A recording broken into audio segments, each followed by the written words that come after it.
Hello and welcome. In this lesson, we are going to talk about laws, regulations, and best practices.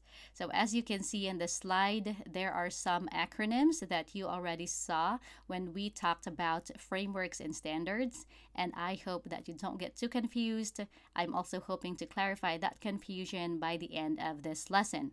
So, let us just start by defining data privacy and data security because they are two different terms. When we say data privacy, that is actually your right to manage your sensitive information. So, for example, it is your right to choose who can access your data, who can collect your data, and how they're going to manage that, how they're going to share that information. And for example, you can choose who you want to share, a company you want to share your data with. So, again, that is your right, ensuring your data privacy. Now, one way to ensure data privacy for organizations is to make sure that your data is secure. And that's why we have information security or data security.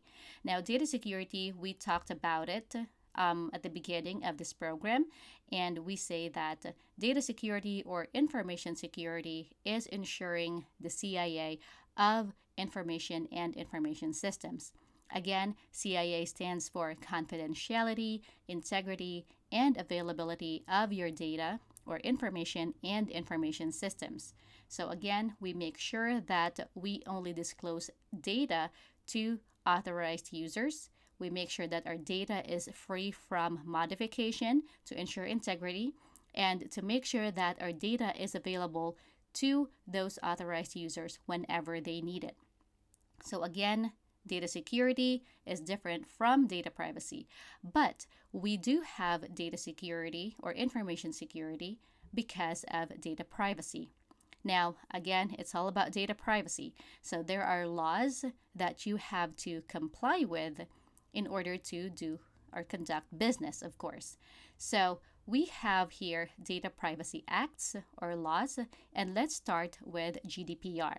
GDPR stands for General Data Protection Regulation, and that is applicable to the European Union. So, if you are a company conducting business with the European Union and processing, collecting, storing the information of the EU citizens or residents, then you have to comply with the GDPR. Now, CCPA is the California Consumer Privacy Act, and that is just for the state of California. A lot of other states are also now developing their own privacy acts and or data privacy acts, and hopefully there will be a nationwide, just like the GDPR. It will be like a nationwide for the entire United States, that kind of privacy act. So far, we don't have that yet, so it's still up to different states, but more are coming. Now, here we have HIPAA. Now, HIPAA is for the healthcare industry. So, that is also an act. And those who are storing and processing and collecting protected health information of the patients, they have to comply with HIPAA. Again, HIPAA is a law, but here you can see also that HIPAA is an industry regulation, only because it is industry specific. But before we go deeper into industry regulations, let's talk first about cybersecurity standards. Now, you saw NIST, ISO, and PCI in the previous lesson as well. But basically, cybersecurity standards is really the overall information security, and a lot of times it is industry agnostic. So, meaning it is not like very specific to certain industries. So they can, or any other industry can use PCI, ISO, and NIST depending on whether or not they're processing credit card information, for example. So they have to be compliant with PCI, and then ISO depending on what you are actually doing. If your organization needs to be ISO certified, then you have to comply with ISO and the NIST as well. Again, if you are working for or contracting with the U.S. government. So those are cybersecurity standards. Now we have industry regulations. So although HIPAA, again, we say it is a law, but since it is industry specific, so that is also included in this category, industry regulations. Now we have SOX, or Sarbanes-Oxley Act, and SOX is also a law. It is an act, but it is also industry specific, and that is for those publicly traded companies. And then we have here New York Department of Financial Services, New York DFS. I'm sorry, it is wrong spelling. It's DFS, not DSF. So New York Financial Services Reg 500.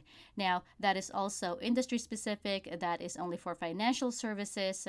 And if you are conducting business here in New York, or even if your company is a financial services and you are stationed in California, you still have to comply with New York DFS Reg 500. So those are some examples of data privacy laws and cybersecurity standards and industry regulations. So why best practices?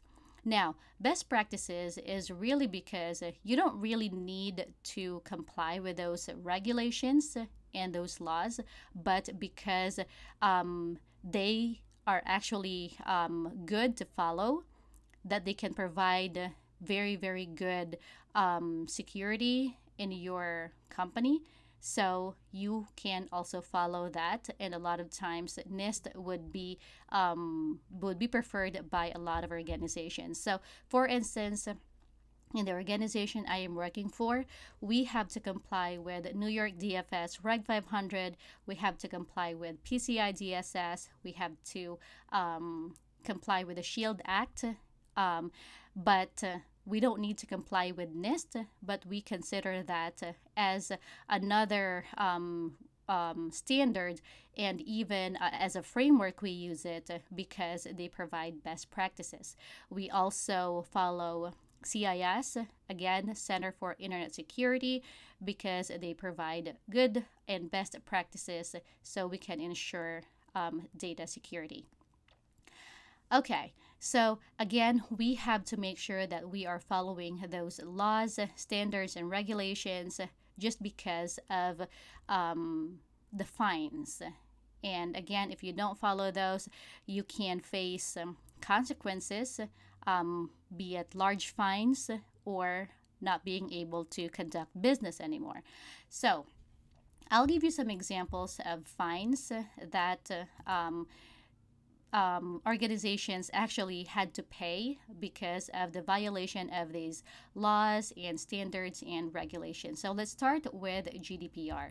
So GDPR, the largest fine recorded to date is 1.2 billion, and Mark Zuckerberg's Meta paid that fine. And that was in 2023. So this year, Amazon paid 32 million euro, and again, that's a lot of money. So for CCPA, again, that's California. That's in California. Sephora paid 1.2 million in fines, and then for HIPAA, the biggest fine so far was paid by a company called Anthem. Anthem is an independent licensee of the Blue Cross Blue Shield Association, and they actually paid the Office for Civil Rights, the U.S. Department of Health and Human Services Office for Civil Rights. They paid them $16 million for fines. So again, just a lot of money. And actually, other healthcare organizations could, if they violate or if they're found that they violated the regulations, and if they did not follow the requirements, a lot of organizations would shut down again because they just go bankrupt. They couldn't afford it. And for PCI, the biggest fine recorded so far is 145 million. That's a lot of money. It was paid by a company called Heartland because of the breach that they had and data theft that occurred by million of credit and debit card data. So again, just a lot of money. So for Sarbanes-Oxley Act, um, the uh, um, the organizations that will be violating their requirements and the regulations will be fined with millions of dollars and even years of imprisonment. So, yeah, scary. Okay. So those are just some examples that I can give you. And again, we have to follow the regulations and the laws in order to be able to conduct business and avoid such hefty fines. So yeah, our job is very important, and I hope to see you in the next lesson. Bye.